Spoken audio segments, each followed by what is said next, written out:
दिव्या भारती संग फिल्म रंग से देश दुनिया में छा जाने वाले एक्टर कमल 25 साल पहले ही मर चुके थे, जब उनके पिता ने उन्हें गोली मारकर मौत के घाट उतार दिया था। किस्मत से कमल तो बच गए, लेकिन उनके घर से 3 लाशें निकाली गई थी, जिसमें से एक मां, बहन और पिता की थी। हाल ही में कमल सदाना ने अपने घर की तबाही का खुलासा किया तो हर किसी के रोंगटे खड़े हो गए। कमल उस वक्त अपनी पहली फिल्म बेखुदी में शूटिंग कर रहे थे। इस फिल्म में काजोल के संग काम करने के लिए वो बहुत ही ज्यादा एक्साइटेड थे। फिल्म जल्दी रिलीज होने वाली थी, लेकिन उससे पहले ही कमल के घर एक ऐसा हादसा हुआ जिसने उनकी पूरी जिंदगी तबाह कर दी थी। कमल का उस दिन 20वां जन्मदिन था। कमल केक काटने वाले थे, तभी पिता ब्रज शराब के नशे में घर आए। उन्होंने घर के लोगों पर ही गोलियां चलानी शुरू कर दी। मां और बहन के बाद खुद को भी गोली मार दी। कमल की गर्दन में गोली लगकर आर पार हो गई। कमल ने जैसे तैसे अपनी मां और बहन को अस्पताल पहुंचाया, लेकिन तब तक मां और बहन दम तोड़ चुकी थी। पिता घर में ही आखिरी सांस ले चुके थे। कमल का दोस्त उस वक्त कमल को लेकर अस्पताल भागा। कई दिन बाद जब कमल को होश आया तो उन्होंने अपने घर में 3 लाशें देखी। कमल की जिंदगी उजड़ चुकी थी। कमल भी जीना नहीं चाहते थे, सुसाइड करने वाले थे, लेकिन इस गम को देखने के बाद कमल सुसाइड भी नहीं कर पाए। कमल आज भी अपना जन्मदिन नहीं मनाते हैं। वो काली रात उनके रोंगटे खड़े कर देती है। इस हादसे ने कमल की पूरी जिंदगी उजाड़ दी।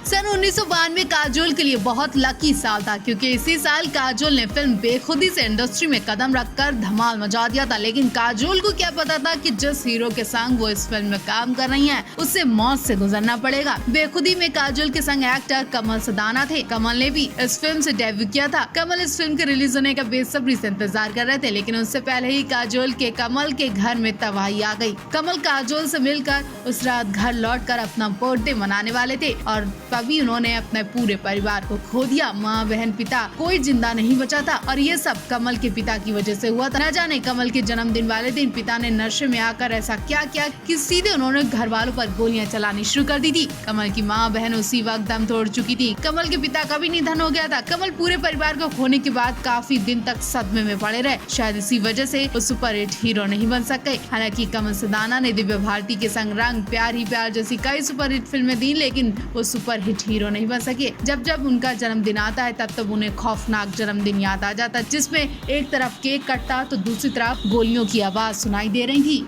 एक बार फिर 28 साल बाद दिव्या भारती की मौत का बड़ा राज निकलकर सामने आया। दिव्या भारती की मौत की गुत्थी आज 28 साल बाद भी सुलझने का नाम नहीं ले रही है। किसी ने कहा दिव्या को 5वीं मंजिल से धक्का दिया गया था, तो किसी ने कहा था दिव्या नशे की हालत में फिसल कर गिरी होंगी, तो किसी ने आत्महत्या भी बताया। लेकिन अब उनके संग फिल्म रंग में काम कर चुके एक्टर कमल सदाना ने बड़ा खुलासा किया। कमल सदाना ने कहा कि मैं खुद शॉक्ड हूँ कि दिव्या के संग ये सब कैसे हो सकता है। वो बहुत अच्छी लड़की थी। वो काम के वक्त कभी भी लापरवाही नहीं करती थी। वो नशे को हाथ भी नहीं लगाती थी। कमल सदाना ने कहा कि दिव्या नशा नहीं करती थी। कमल सदाना ने ये भी कहा कि उनके पास उस वक्त फिल्मों की लाइनें थी, इतने सारे प्रोजेक्ट थे कि आज के जमाने की भी वो टॉप एक्ट्रेस होती। वो सफलता से बहुत खुश थी, तो सुसाइड क्यों करेंगी? मुझे तो इसके पीछे कोई साजिश लगती है, क्योंकि वो बहुत कम उम्र में बहुत ऊपर तक जा चुकी थी। एक तरह से कमल ने संकेत दिया कि उनकी सफलता से कोई जलता था, कोई तो बुरी नजर गड़ाए बैठा था। आपको बताते कमल भी उस वक्त मर चुके होते, लेकिन किस्मत ने उन्हें बचा लिया। फर्क इतना था कि दिव्या की मौत का पता आज भी नहीं चला और कमल की मौत की कहानी कमल ने खुद बताई। कमल ने बताया कि उनके पिता ने घर वालों पर नशे की हालत में गोलियां चला दी थी, जिसमें कमल के भी गोली लगी थी, लेकिन कमल किस्मत से बच गए थे।